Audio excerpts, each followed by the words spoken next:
o'clock. I'm going to call this meeting to order. This is a regular school board meeting of the Tri-C United School Board. Tonight is Monday, March 9th, 2020, and we are located at the High School Media Center. Roll call finds all present except for Michelle Borchert is absent at the time being. And next we'll have our administrative report. Members of the board, and thankful for all who are here today. So you know, I hit mainly just the highlights from these reports. They come from each of our sites and departments, and some departments end up with doubles on other times and singles on others. So you'll see that we have a couple that aren't in on this one. But within our communications department, a couple of highlights. Everyone be aware that the Community Ed catalog has been sent to the printers and should be coming out soon. There's already, I know, social media comments of when will this be, and so that tells you people are looking for it, which is a fabulous thing. As well, within our community education, Mr. Wilbright always sharing the great work he's doing within our communities, but I'm going to highlight a little bit about a grant he is working on from the Greater Mankato Area United Way. I know he shared this as well at the mid-year updates and everything, and some follow-ups that have been occurring there. We keep our fingers crossed, but it certainly would be a valuable grant to receive to help our families who want to have their children go to preschool but do not qualify for the Pathway scholarships. And we have received, unfortunately, word from MDE that we did not qualify for voluntary pre-K at this point. Now, depending upon what happens in the legislature, that could be reviewed, but with the funding as it is, they are not adding any new school districts. Within our TCU La Center, they're continuing their work with Abbott and Wicker and moving from earlier in the year they did the organization. Last month they were in writing, and now they are within inquiry, which is a deeper study. It's really a phase of instructional methodology that's more about discovery than it is about just straight out give the answers. And it really brings it to a deep level, and something we've done a lot within Avid, but also previously within Project Lead the Way, and has moved forward from there. At another aspect that they've been working on, of course, with teachers across our district on planning for parent conferences next fall, especially start of the year. But this is even in another aspect about taking the O for organization. This will be at both TCU Montgomery and TCU La Center with some of the organization and consistency of binders and those types of organizational aspects. And we do have some teachers from TCU Lonsdale who are interested in doing some learning work this summer about Avid and having some representation with the Summer Institute, which is in July, end of July. Yep. Last year it was early July, which was not a good week, but much better timing. Then TCU Montgomery, a couple of things we're going to hit on within our 8th grade, not only at TCU Montgomery and also in La Center, but we have registrations have been completed for next year. And Allison Beasley, who is our counselor, and if you recall long ago, that position was added thanks to school safety grants. This was not the facility one. It was about adding counselors. And this is, we are now in year 5 of 6 years, I believe, or 4 of 6, one of the two. And really has made a difference within our 7th and 8th grade for transitions and supports with that really important time of our young adolescents' lives. Another thing that is both at TCU Montgomery and TCU La Center, and you will see tonight in our donations, is that there is going to be a Courage Retreat for 7th graders from all of our schools, including Holy Redeemer, on March 24th, and that is thanks to a donation from our Montgomery KCs who are going to fund the entire cost of the Courage Retreat, which is pretty exciting. And it's not only for our 7th graders, but it also brings in high school leaders to be able to facilitate the group, so it really is a way of bringing together as a family, and it's great to be able to have our publics and our privates together with this. Our business office, I am going to share an important one here with our workman's comp, our E-mod factor, which is a multiplier and determines our rates. For the first time, has dropped below 1.0. It is at a 0.9, when that's a really good sign of the follow-ups and supports that have happened, and also the safety of our workers and communications and that. So we're pretty excited about that as well, and it will have some positive impacts for operations in fiscal 21. other areas to hit within our TCU High School. We have our academic lettering breakfast right around the corner on March 19th. We have 170 students who've been invited, and as you can see, there is the criteria for that. And our high school did just complete their second of the personalized parent-teacher conferences here recently. Also, conducting some of the work with the ACT prep, which again I know was shared before at the mid-year goals. At TCU Lonsdale, continuing their work with anti-bullying curriculum. They've started their spring targeted services with 27 students enrolled.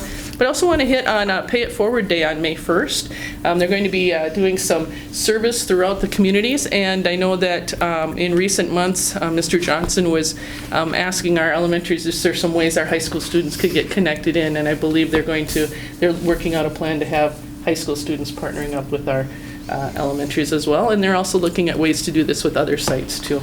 So, and then finally, I do want to make sure that our board and all of our communities remember the Blue Ribbon of Schools celebration on March 26th. And it's very typical for Blue Ribbon Schools to do a celebration in the spring, especially when a legislative session is going on, to be able to hopefully garner some of our local legislators there, even though I know they're very busy at the Capitol. But it's just a way to recognize and thank the community, and not just our community at TCU Lonsdale, but across the district. As I've said all along, these things really happen when it comes to systems and structures across the way. So that's highlights of a very lengthy report, and hopefully everyone is having a chance to read it, because there's great stuff. All right, thank you. Next, I need a motion to approve the agenda. Make the motion. Second. I have a motion by Josh Belke, second by Michelle Borchett to approve the agenda. All those in favor? Aye. Those opposed? Motion is passed 7-0. Next, we'll move on to our consent agenda. We have the approval of the minutes of our February 3rd, 2020 special meeting, February 10th, 2020, a regular school board meeting, and February 24th, 2020, another special school board meeting. Under personnel, we have new hires. We have Wendy Walters, a media paraprofessional in Lonsdale, Rebecca Linscheid, a long-term sub-grade 3 teacher in Lee Center, Dave DeMars, a junior high softball coach, 7th grade, Allie Arneson, assistant softball coach, Amy Alberg, a spring play tech director, Don Marcussen, a volunteer track coach, Tina Kotek, paraprofessional in Lonsdale, Desirae Rokosz, paraprofessional in Lonsdale, Melissa Goettl, parent educator, ECFE teacher, increase in hours there. Maddie Damon, volunteer softball coach. Teri McKenney, volunteer softball coach. Keith Bunnell, a volunteer softball coach. Sean Benz, 8th grade baseball coach. Eric Schroeder, 7th grade baseball coach. James Nelson, head golf coach. Phil Campbell, junior high golf coach. Under employment ending, we have Wendy Walters, paraprofessional in Lonsdale. Sandy Calling, our early childhood special education in Montgomery. Barry Schmidt, agricultural science at the high school. Barb Turek, counseling administrative assistant at the high school. Dave Winnie, a paraprofessional in Montgomery. And Aaron Winters, our English language arts at the high school. We have one leave of absence. That would be Abby Sexy, 2nd grade teacher in Montgomery. Approval of the bills in the amount of $674,807.80, and also our finance report. I will seek a motion to approve the agenda. I'll make a motion. Second. Okay.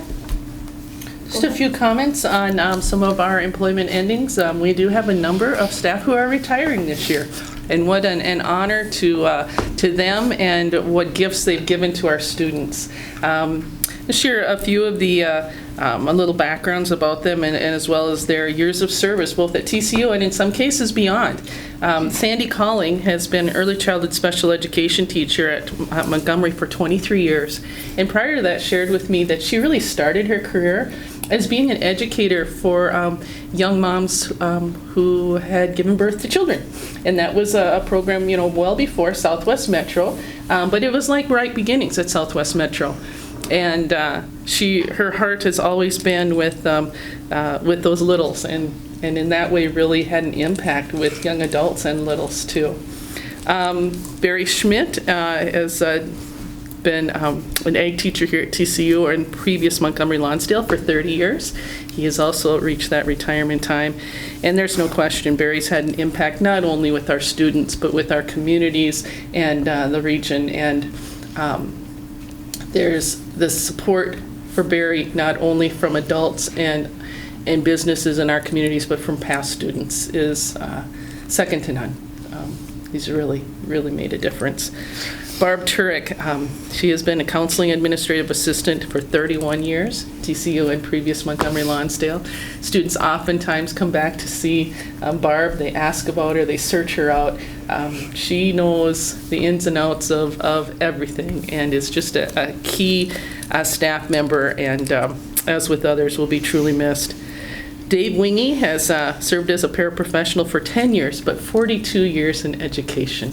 And prior to that had been within some of the private education within the communities.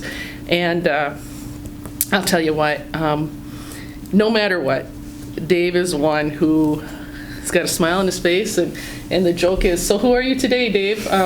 More so in past years than this year, because we did have to pull him frequently because of his teaching license to be able to sub in classrooms.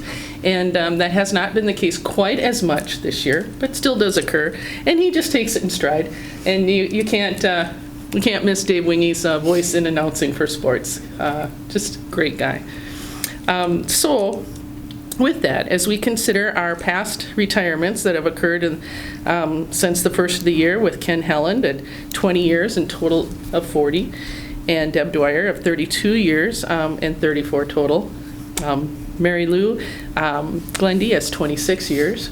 Myself, 7 as TCU and 34 total. The total in education for all these retirees, everybody's 262 years. Is that like amazing or what? I mean, it's crazy.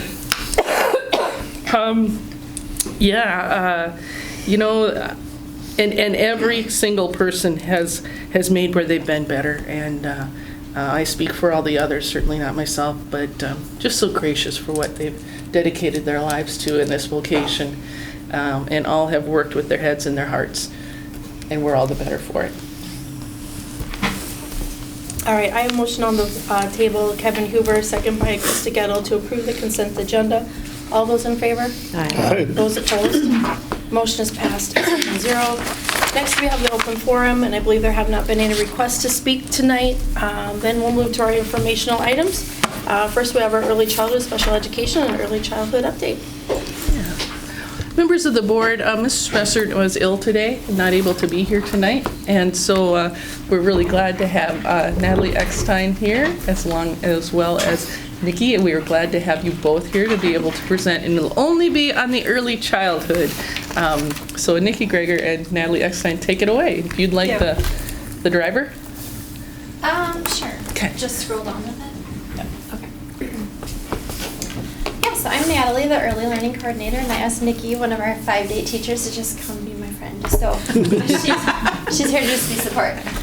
So we're just here to update you, or I am, on what's going on in early childhood. So we'll start out with just some quick stats for this year. So we have 45 families currently enrolled in our winter session, which is great. You know, you can probably double that if you want to include our fall, and then minus a few that have done both fall and winter session, but this is up from last year, which is great. In our preschool, we currently have 170 enrolled in our programs. Our ECFE, so that's the early childhood special ed, there are 9 1-year-olds right now receiving service in our district, 24 2-year-olds, 20 3-year-olds, 22 4-year-olds, and 19 5-year-olds, and we have 6 in testing. So we have a very large portion of kiddos in our district in early childhood special ed, but that's great because we want to try to get them in intervention as early as possible. So these actually are encouraging numbers. That 2-year-old is really sounds high, but that's actually really encouraging. So early childhood screenings are 82 and counting. We do have another day this Wednesday actually, and then April 9th in Lee Center, and then I'm doing some in May to kind of catch them up before they get to kindergarten. So that number will be very high, or much higher at the end of the year. We have 31 district-wide enrolled in our Kids Own Wrap program right now. That is also growing. We're still getting requests and kids moving in and taking advantage of that program, so that's really great. And then for our daycare visits, we're in 13 homes a month right now, and they still have some calls and some fillers out to some more. So, and that's probably double what we've had in years. So that's really exciting, and we've just bonded with our daycare providers this year, just kind of made more of a partnership. So that's kind of some quick stats. Then I just wanted to share with you guys a picture. I just wanted you to think about, like, what do you see in this picture? You know, most people would see kids just playing, but we see fine motor development, communication skills, there's teamwork, some problem solving, imaginative play, which is very important to us. There's probably some math involved in here. So just think about, you know, when you see kids playing, there's so much more going on. And when you walk into our classrooms at TCU, in our early childhood and preschool, they do a lot of play. But it's so important that those kids have that unstructured time to just interact and engage. And so I just wanted to share that with you guys too. Then I'd like to brag a little bit about our program, if that's okay.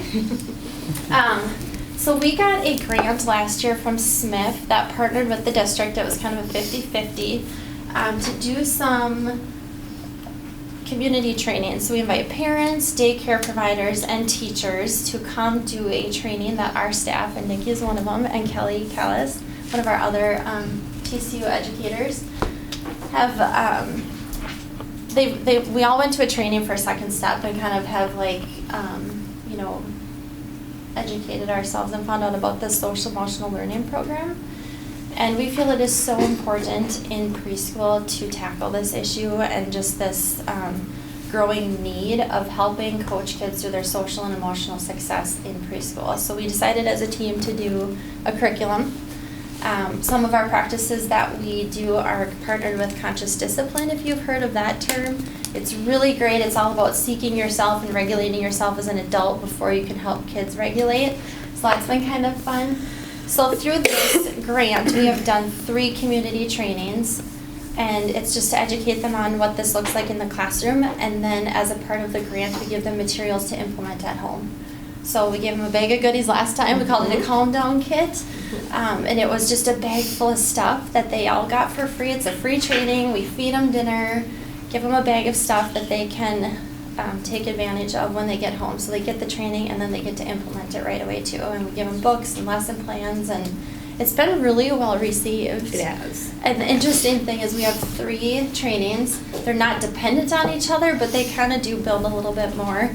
And we've had new people at the second one that weren't at the first, and you know, we have a third one coming up in April. So we're excited about it. It's been well received. The daycare providers have just loved it because it's free. It's something different, and then they get goodies to go home and implement it too.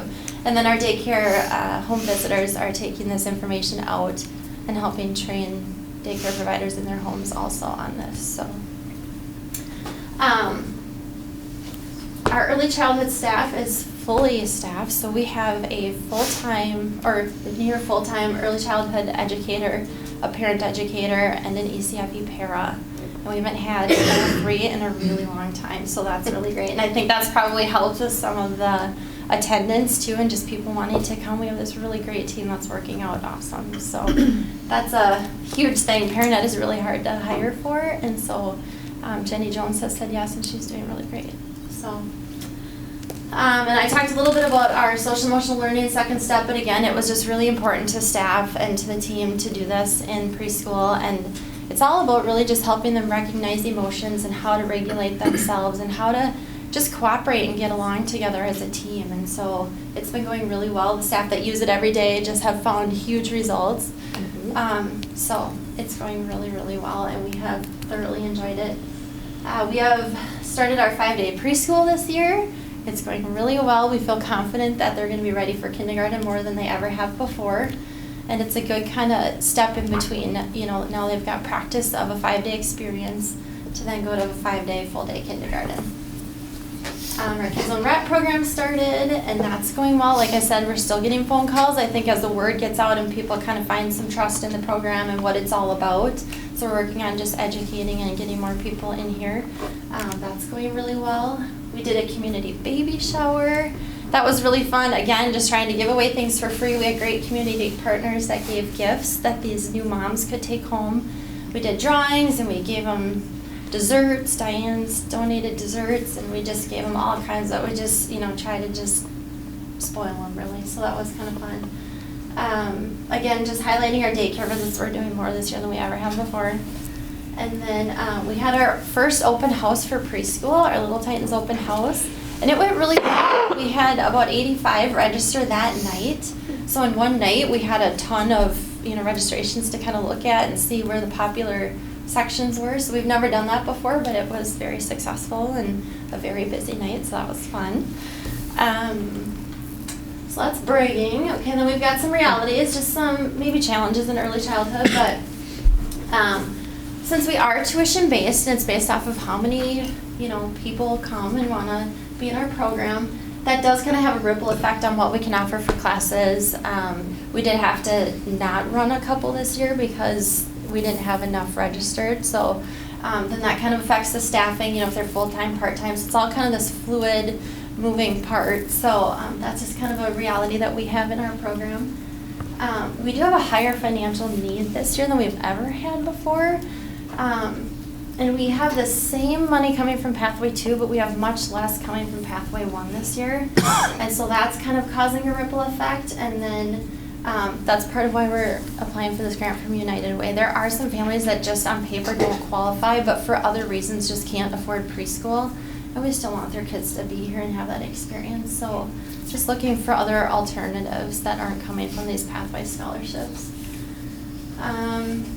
And then the outreach specialist, which is just an ongoing opening that we have in our program. When Pathway 2 was originally awarded to us, part of what we wrote that we would use the funding for was scholarships for tuition, but then also for this position to be our community liaison, if you will, especially to that Hispanic population in our communities that we know we're not reaching like we could. It's been unfilled for years, and we've had someone for maybe a couple months. So that's a challenge. We know there's people that we can reach that we're struggling to get to. So, and then professional development. Our teachers are licensed, or most of them are, and so just working with the QComp team on how we can get them the credits that they need for relicensure. So that's been kind of a partnership that we're doing more this year than we ever have in the past too, to just early out to make sure that it's meaningful for our staff too, and how we can get them the training they need.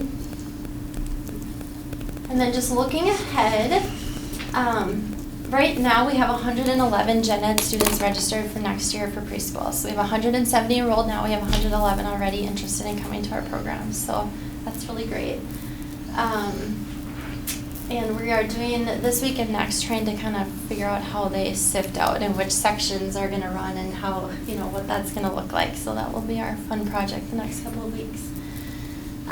We do have a grant from the Montgomery Community Foundation, and for that we wrote it for the Montgomery site specifically to keep it in the community, but with the new space that we got there from the referendum, which is just beautiful and it has been great. And just at Lonsdale too, I want to just say thank you to all of you for your hard work, because it has really, I think, helped our programming, and we can just have more kids than we've ever had before and offer things we've never been able to offer before. And so part of this grant was just to help us, since we got moved to a different side of the building. We don't have many play structures or much to do outside. So they did grant us some money to use to maybe have some outdoor things to play with. And so we're still kind of figuring out what that's going to look like, but our goal would be June 30th to hopefully wrap that up. And that kind of ties into the playground for Montgomery, just trying to think outside the box and what can we do to get these kids outside, because we do believe outside play is important. And again, the unstructured large motor, just getting these kids, fresh air and learning how to just cooperate together. So just kind of working through some of that. Now that the snow has melted or started to melt, we can kind of look more deeply into that. We are offering summer ECFE and pre-K classes in all 3 communities. Probably again offering more than we've ever had before, because we have a team that is here and willing and just ready to get families in. So they're just doing amazing. And then we have our kindergarten prep experiences. In May, we have 2 days we're offering ready for K days. And that's where preschoolers get to come and just be kindergartners for the day. So they come have breakfast, they have lunch, they go to specials with the kindergarten teachers if we can. Usually they go in for a story time or something. So really they're there all day and they're exhausted because they're not used to a full day. But it's kind of something fun that we offer. And then in August we have a 4-day kind of crash course is what we call it, the kickoff to kindergarten. And it's a 4-day, half-day just experience to get them back in the routine and used to the school and holding a lunch tray and what that feels like going through the lunch line as a kindergartner, and just, little things like that you probably don't think of, but it means a lot to them, and some of these kids just need to get back in the routine again. So, and then we have some changes with our early childhood screening next year, and that's just because the tool we currently use is no longer approved by MDE, and so we have to go with a new tool, so it's going to impact the budget a little bit, and some training and things with that. So that's something that I have not entirely navigated what that will look like, but we have until January to kind of figure that out next year. So I guess that's us in a nutshell, but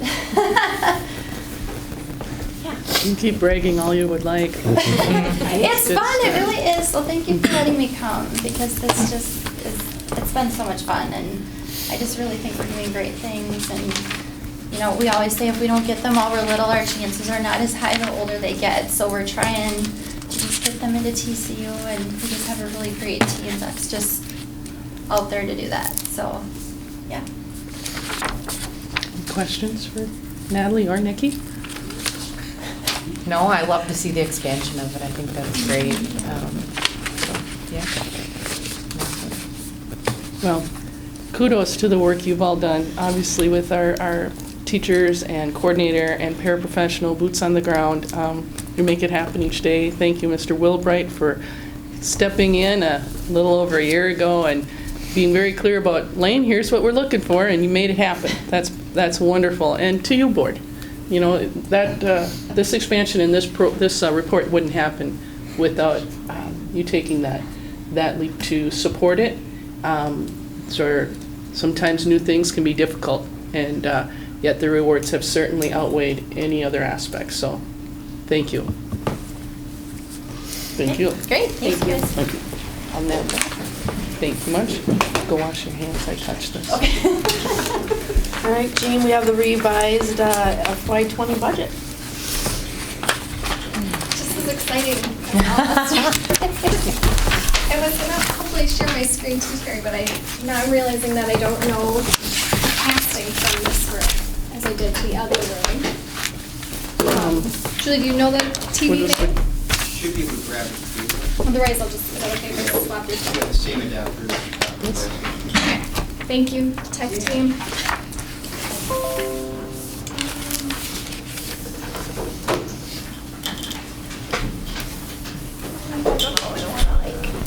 I'm running out of room. Oh, yeah, you want to Yeah, ocean help me. Thank you. Spaghetti Junction.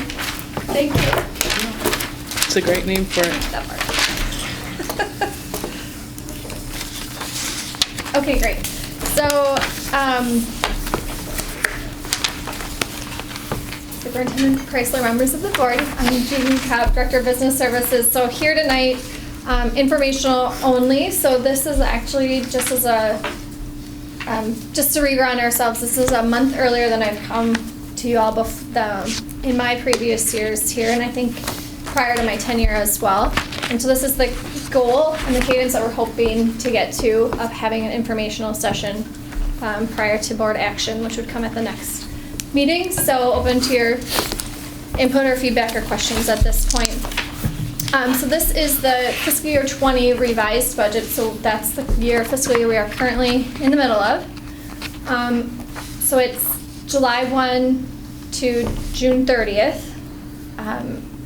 And as we've talked in past revised budgets, one of the big things that happens with the revised budget is that our beginning balance changes. So when we create the adopted budget, or when we approve the adopted budget, at that time we don't have our finals from the previous year. We're using an estimate. So it's an estimate on an estimate. At this point, since we've have our audit done for the prior year, we can now start with the actuals. So that's one thing that you'll note. So on our big page, just orientating you that the beginning balance from adopted has changed or revised, and it will match the audited fiscal year 19. Let's see what else. So as always, our revenues are based on state, local, federal funding, and our other local sources. State is by far our largest funding source for public education. And expenditures are always estimates based on projected staffing and programming that's been approved by the board. So I'll go through each of the funds and feel free to jump in if you have questions as we go. So this is a little bit of a different format too than I've done in the past, but I thought it might be easier to have more of a conversational or bite-sized information. School finance is very complicated in the way we have to present based on state statute. So looking back at our large budget sheet, we have all of our restricted, in Fund 1 alone, we have all of our restricted funds. And funding within those lines is really regulated by state statutes. It's a very finite funding source, but then it's also, we can only use it for certain uses. And the remainder of what we spend money on comes through the unassigned account. Great, so when we look at Fund 1, the 20 revised budget has an estimated unassigned fund balance of 27.9%. This is improved from the 20 adopted budget, which is due to an improved beginning balance for the year, and then a reduction in estimated expenditures. And that really has been as a result of concerted efforts by the district and the finance committee to find savings. However, we still are in a funding deficit, a spending deficit in Fund 1 of $300,000. So again, this is improved due to the same efforts that I described above. While this is a good update, and I'm happier with this than with the adopted, we still are in deficit and still need to be cautious about any adds and be proactive in pursuing savings.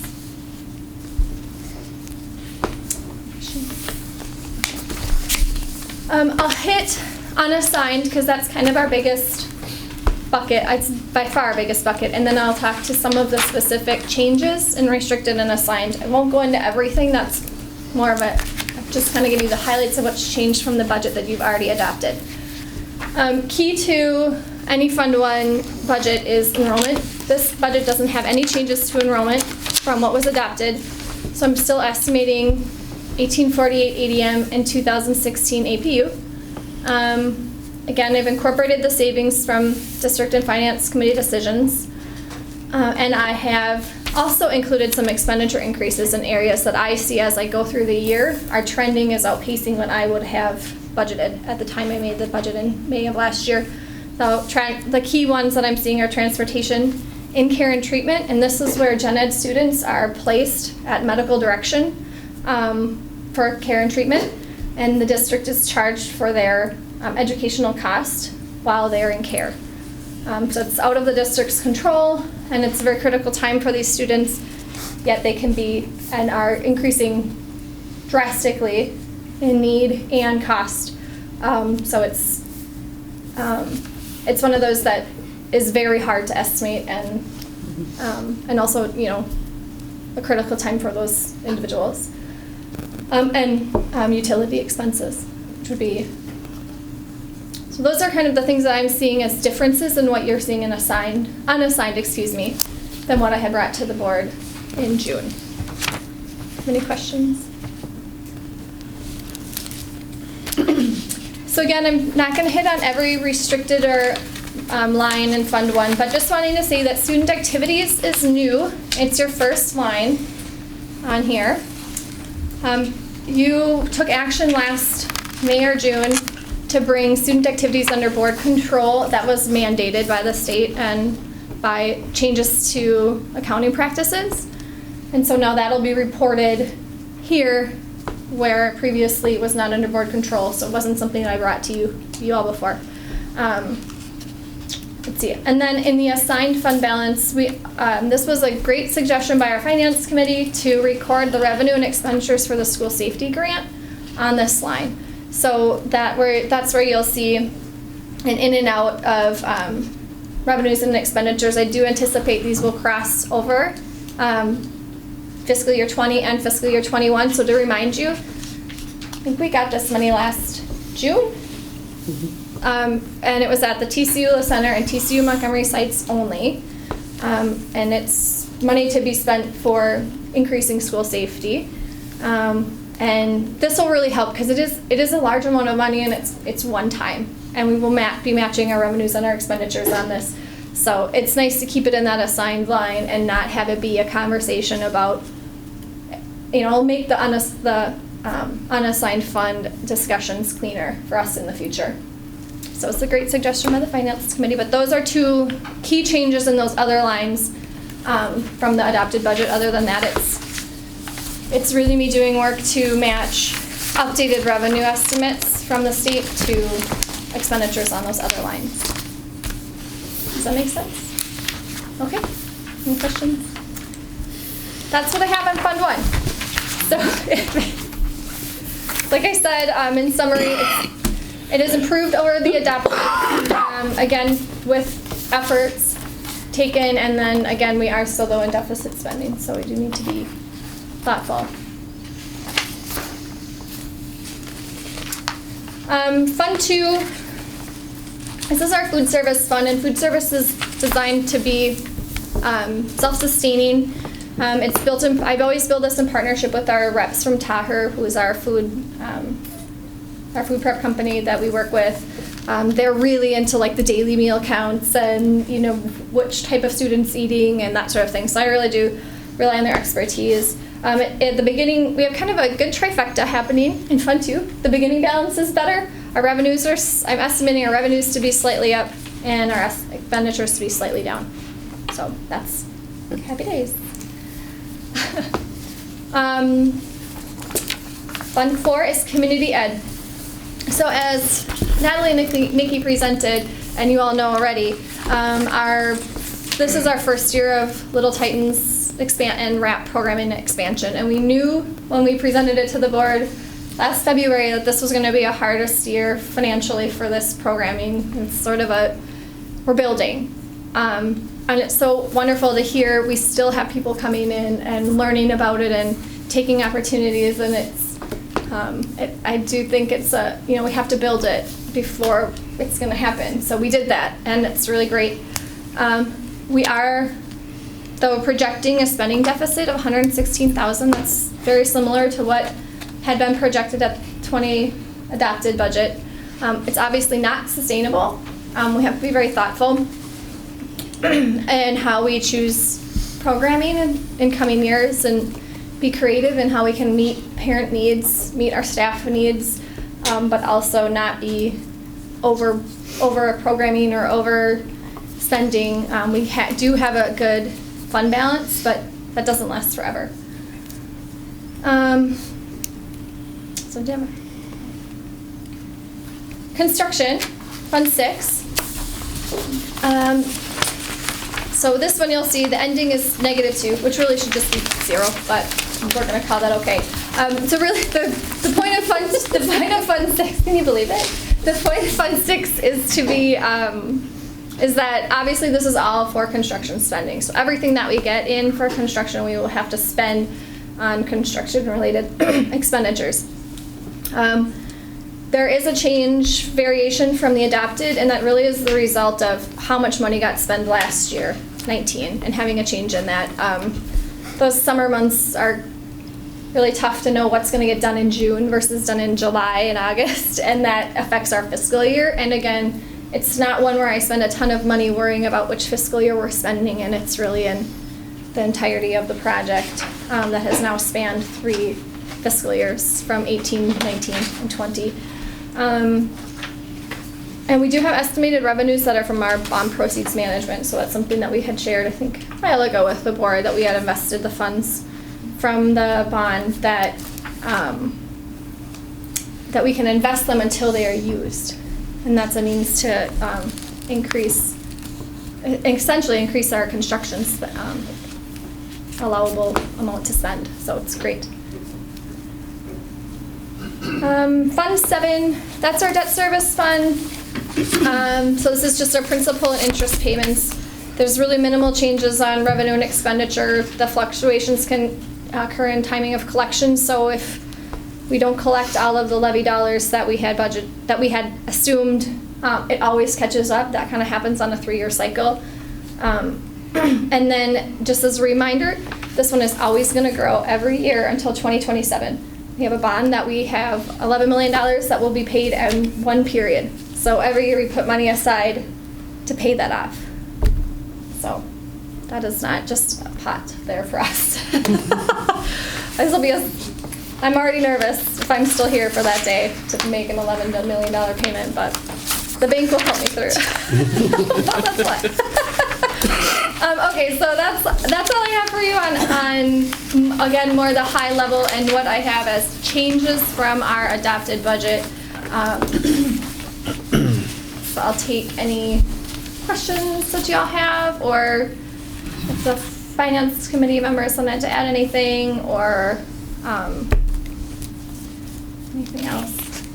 Otherwise, go ahead, Ashley. I was just going to say, I like this presentation the way you've done Good. it, and it's a good summary, and trusting that our committee knows more of the ins and outs and can answer more detailed questions should we have them. But this is good for someone that is not, I'm on the board, but I'm not in the committee. Yep. So I feel confident in the numbers and understand them now. So.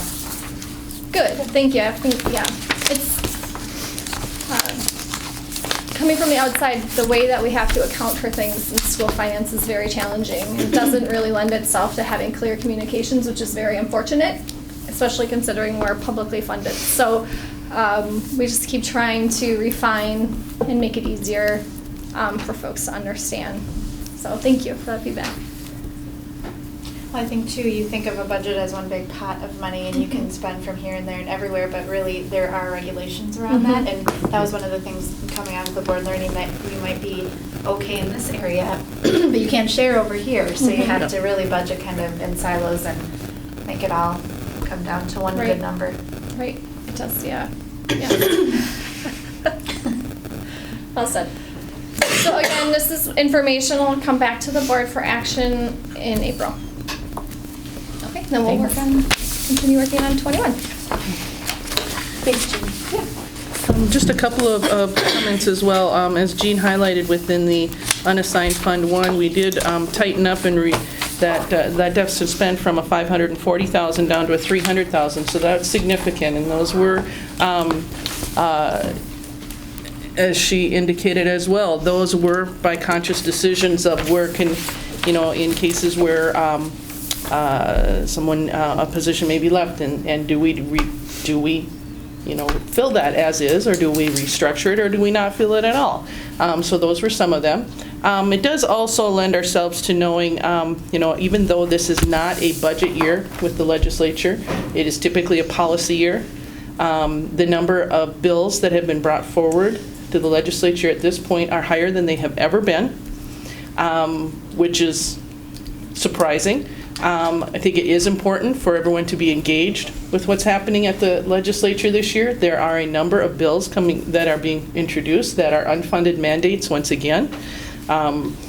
Courses such as required online personal finance course. Well, we have a personal finance course, and yet by one of our local legislators, it distinctly indicates an online course. Well, why would we have an online course when we offer it? And when we have online, we lose that funding. So some things that really may look good on paper that when put into reality are detrimental to us. There is advocacy for continuance of the one-time school safety dollars. Again, we keep hearing the word school safety, and they're varying things. We had school safety for a counselor. We had school safety for facilities. Then they did a one-time this year for school safety, which is again more for facilities because we knew it's one time. We should talk about continuing in that, but it's only $34 per pupil. Well, $34 per pupil for us is definitely not going to pay for a counselor, not even close.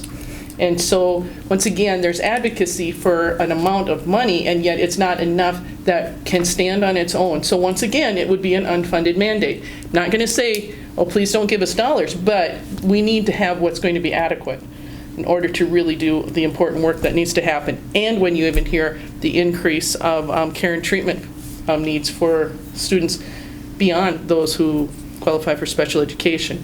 And every district within Southwest Metro and any others who are not have all indicated the same thing.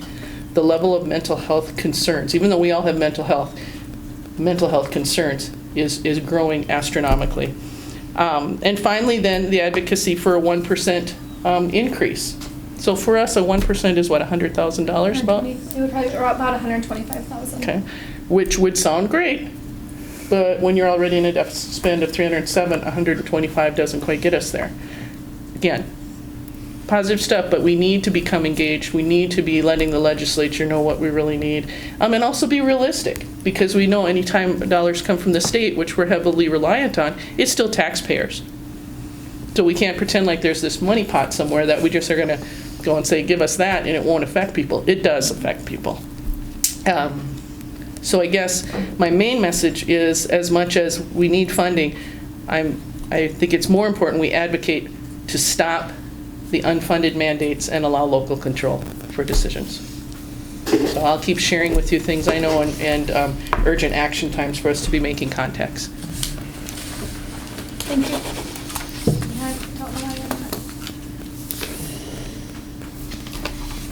Carl, do you know why it's not automatically coming back for her? Yeah, she just has to read the PC.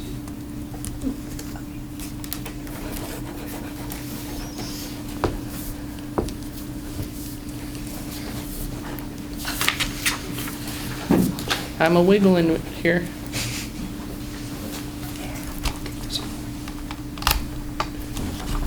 Thank you, Jean. Appreciate your thorough work. All right, next we'll move on to enrollment update. Well, this is typically a month when we go from a February to March where we do see a drop in enrollment. I've looked in the past years. We've had one every single year, and this month is no different. It is a little bit less than it has been some other years, but it is at 1811. Now, I know you just heard Jean reference that the ADM is at an 1848. When I'm telling you an 1811, one, it does not include preschool, and the ADMs do include preschool. And two, this is only full-time students. ADMs include those who might be here for partial days. So we do have students who come to us from other districts. Now, we also had learned over the summer that we probably had some enrollment calculations that weren't quite accurate, where some of those partial ADMs were sneaking into this. So I know this is lower, and I would say that yes, we have had a drop this year compared to some others, but I don't know that it is as big as what this shows, because I think our past numbers had a little bit of those partial ADMs in there, and so we really cleaned that up. But it is something we need to really watch. It also emphasizes the importance of our preschool, getting our students in. We thankfully I got the fun of signing 5 open enrollments in for kindergarten for next year today, so those are always fun ones to sign, and hopefully those continue versus the other way around. But we have to invest in the programming in order to get our students here. So. Excuse me. All right, next we'll move on to committee updates. Southwest Metro. Our meeting was February 18th, and I think sometimes when it comes to Southwest Metro, we don't think of it as a school district. It's kind of an entity out there, but it is truly, a school district that provides a tremendous amount of services for us. And like here, we have people who come to talk to us, and this time it was the career and technical education. People who came in, and the emphasis was on the new classes that they are offering in Introduction to Education. And they offer the Introduction to Education class, and then also a multicultural education class. And with both of those classes require that the students spend 25 hours in the classroom. And it is they had a student there who spoke, and it was just interesting to hear how enthusiastic and how they would like to see themselves someday as educators. The next thing that came up was the date for the gala will be now set at October 23rd, 2020. If any of you would like to attend, that's always held at the Hazeltine Golf Course, and I've never been able to go. It's always been a conflict for me. It's always around that time. But I understand it's an excellent thing to attend. Our programming continues to increase in every area.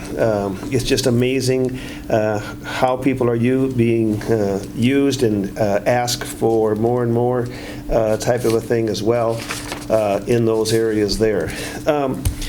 The idea of also, as Superintendent Preisler just talked about, meeting with our legislators, talking about some of these non-funded mandates is a concern even at the Southwest Metro, and we just need to get them to understand and be on board. It was interesting as part of our discussion with the other school districts. Every one of the school districts have met with their legislators in their areas, and I think the common theme was, yes, they're watching our lips move, but I don't know if they're really hearing us. And I think that's a great concern throughout the Southwest Metro of the 12 school district.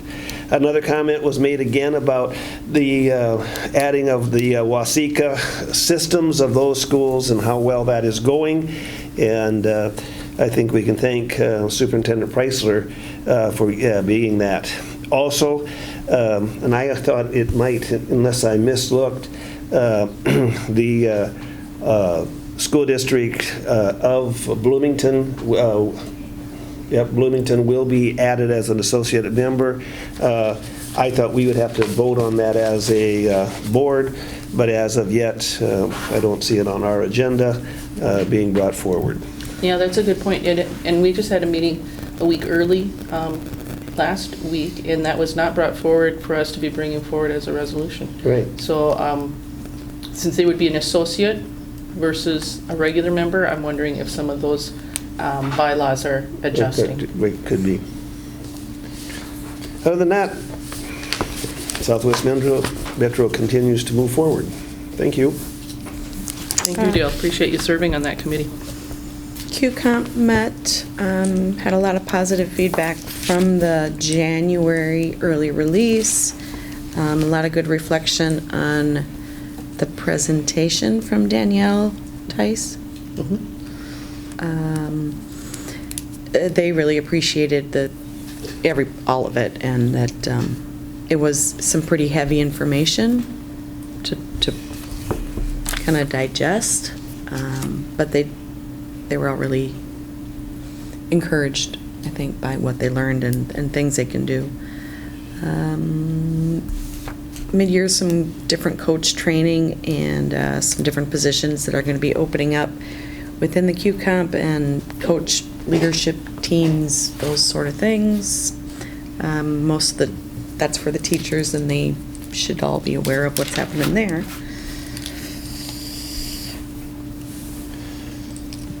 Next, let's see. That's about all I had. Talk a little bit about the February early release. Hadn't happened yet, right? I think it had happened yet, but it was just the 7-12 because the K-6 all had their conferences. Am I missing anything? Budget's still tracking. Early release for April. Looks like we're going to be, again, site-based, more socially emotional, things like that. Talked a little bit some more AVID training next summer. That's about it. And our next release is Wednesday, the 11th. And our next early release is this Wednesday. Yeah, and then as far as our finance, that was basically what Yeah, I our think we covered the meeting finance was about. committee. All right, so next we'll move on to new business. First up was donations. And these are donations that have occurred within the last month.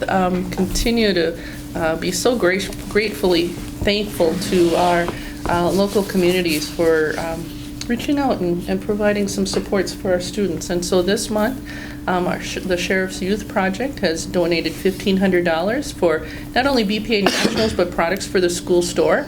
And one of the things that Stacy Lindblom has shared is that they were really leaning more towards this, going more towards products for the school store, because the products from the school store generate funds for state and national. So we did have a very successful weekend this last weekend with our BPA, with at least 2 of our teams making it to national, and some individuals as well. So that's very exciting. Minnesota Millwork and Fixtures continue to be providing supports for, in particular, PLTW and the partnership that they're doing on student design furniture for students. And so they have donated $100 for some hardware. The Little Center Sportsman's Club has donated $50 for community education, youth enrichment, and a chess tournament coming up. And we always know that that's a really well-received enrichment for students.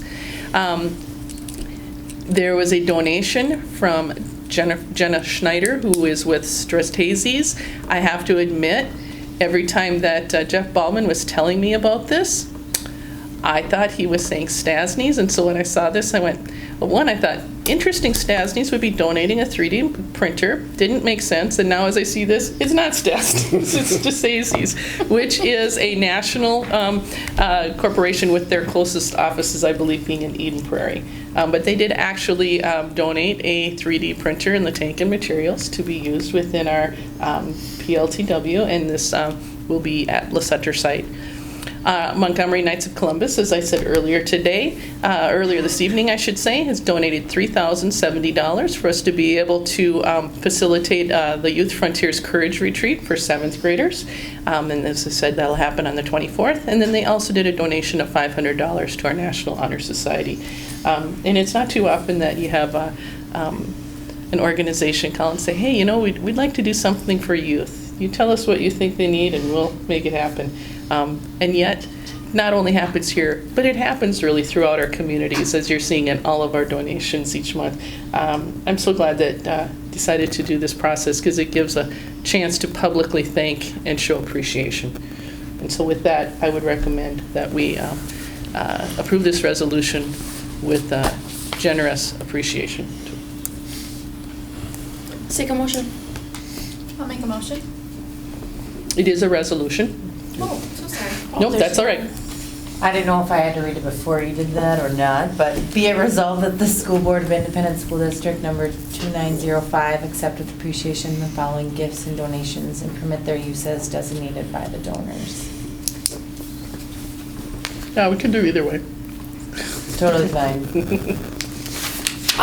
Krista, or Ashley, then I'll just have you second the resolution. Sure. So Krista has represented the resolution to approve the donations, and Ashley has seconded. Roll call vote. Kevin? Yes. Krista? Yes. Ashley? Yes. Michelle? Yes. Dale? Yes. And Josh? Yes. And Marcia would be a yes. Resolution is passed. Next, we have our revision of our 2021 school calendar. Yeah, well, you know, when you make a mistake, you got to correct it, and that's what we did. As our meet and confer, I mean, we've been meeting on this since October, and really thought that and it came very early in the year about a request to move our K-8 parent-teacher conferences to later in the fall. We have, as I said before, we have a number of our junior high coaches who are from the K-8 levels. And so that impacts it. And then as the start of the school year, bolting back to school conferences as that face-to-face for K-6. So it made sense to move them later.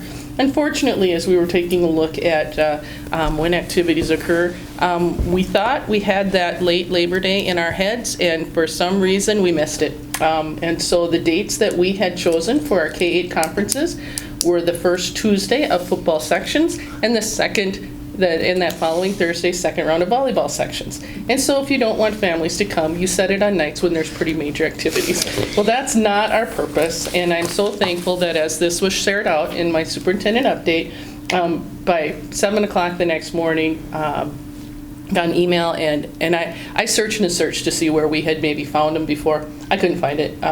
So I'm just bringing it back to make it right.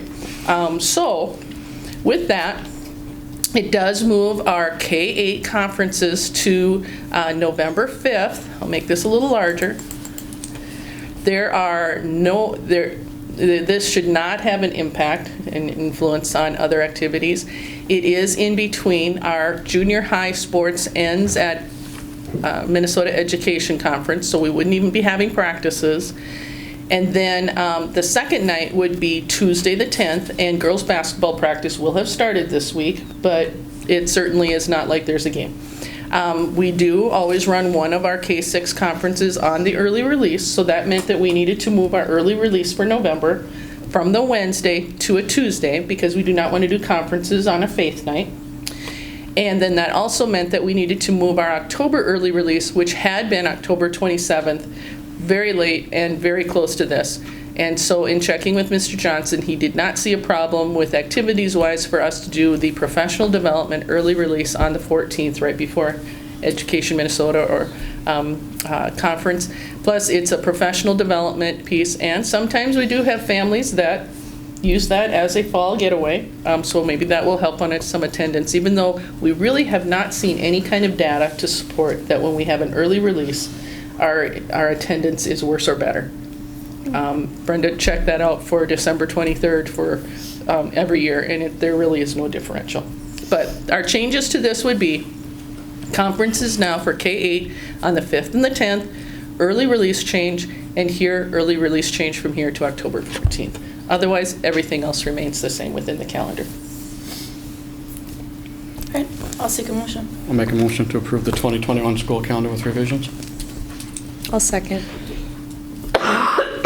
Motion by Kevin Huber, second by Michelle Borchert to approve the 2021 school calendar revisions. Any questions or concerns? All those in favor? Aye. Aye. Those opposed? Motion is passed 7-0. Next, we have another Branson Forward grant. Yeah, we just have some fun things to share. These are grants rather than donations, and they are over $1,000, which is why we're bringing them forward. We did apply for a Branson Forward grant, and we were notified about this possibility from Dan Hartle with local Branson Bank. And we received notice that we had received the award, and as a matter of fact, if you watch the Class AA hockey games, in particular after the second intermission, Jeff Eppen was there to receive the big check from Dan himself. The pictures I shared were terrible, which it tells you, phones taking pictures on TVs, and yet, 10 years ago, who would have thought to be doing that, right?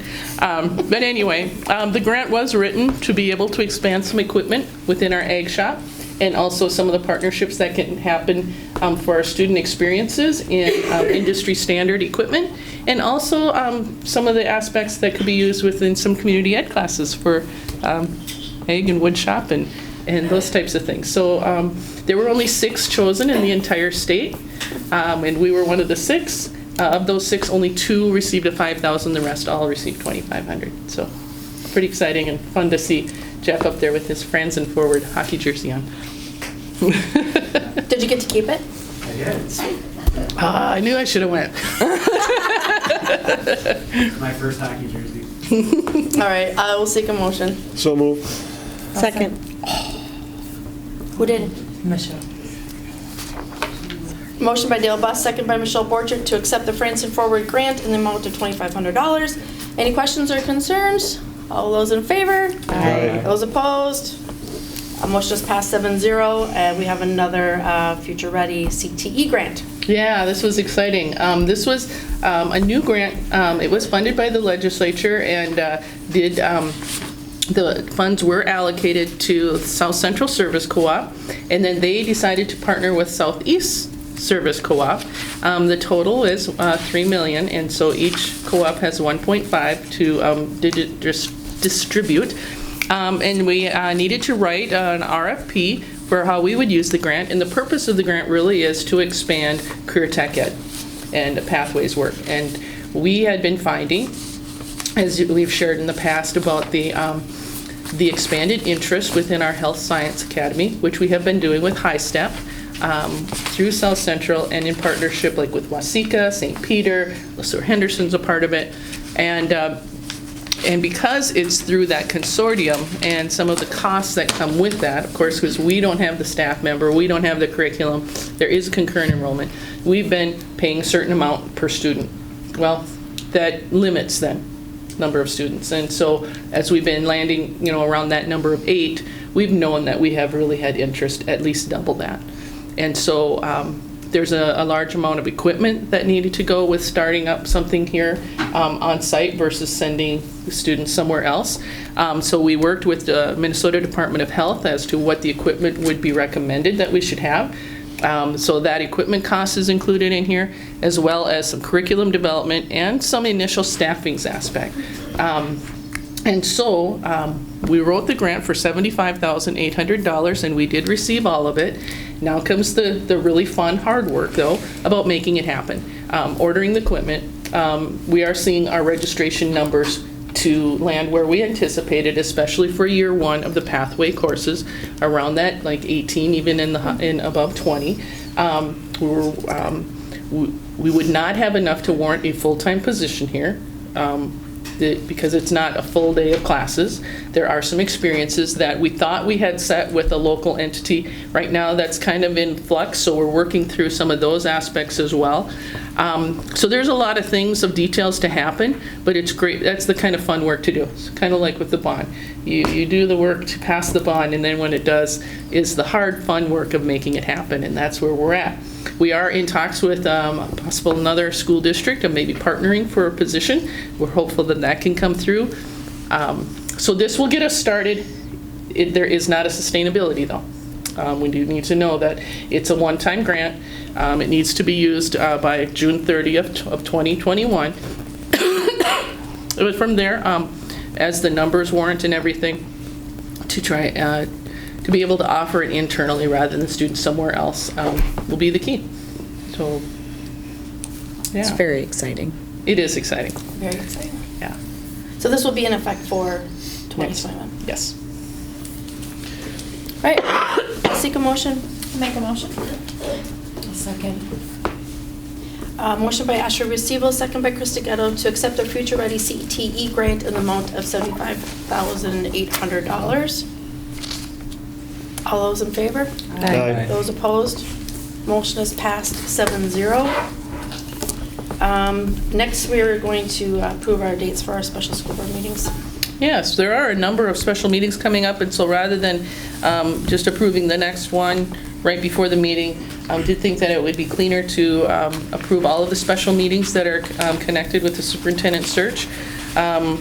One of those would be next Monday, the 16th, where the board would be working with MSBA on development of interview questions, as well as some of the process within the interviewing. So that is an additional meeting.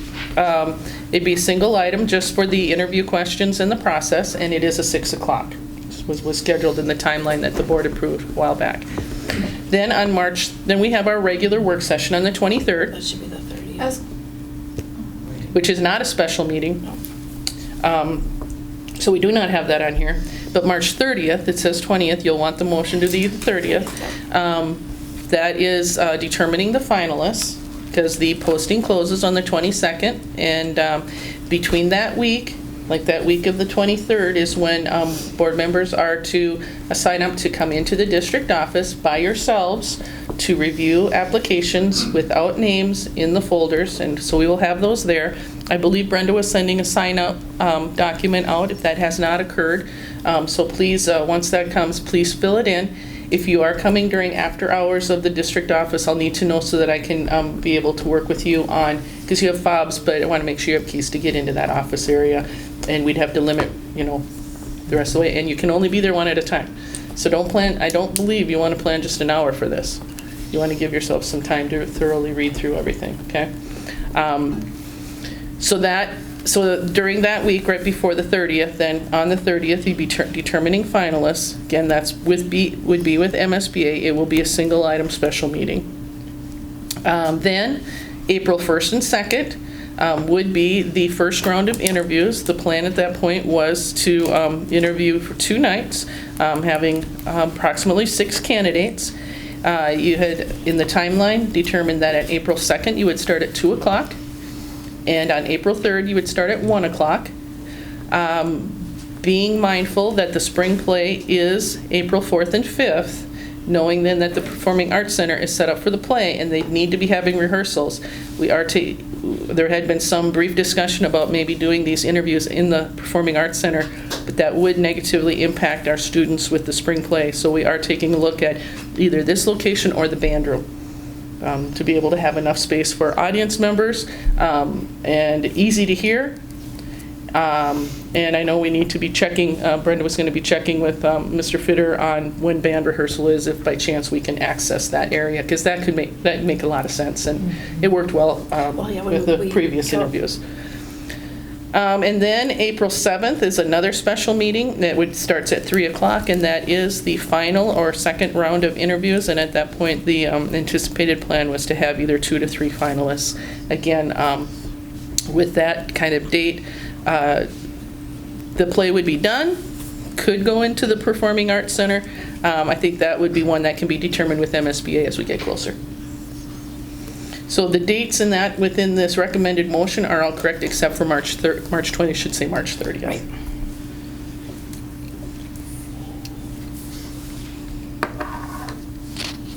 Okay, I'll seek a motion.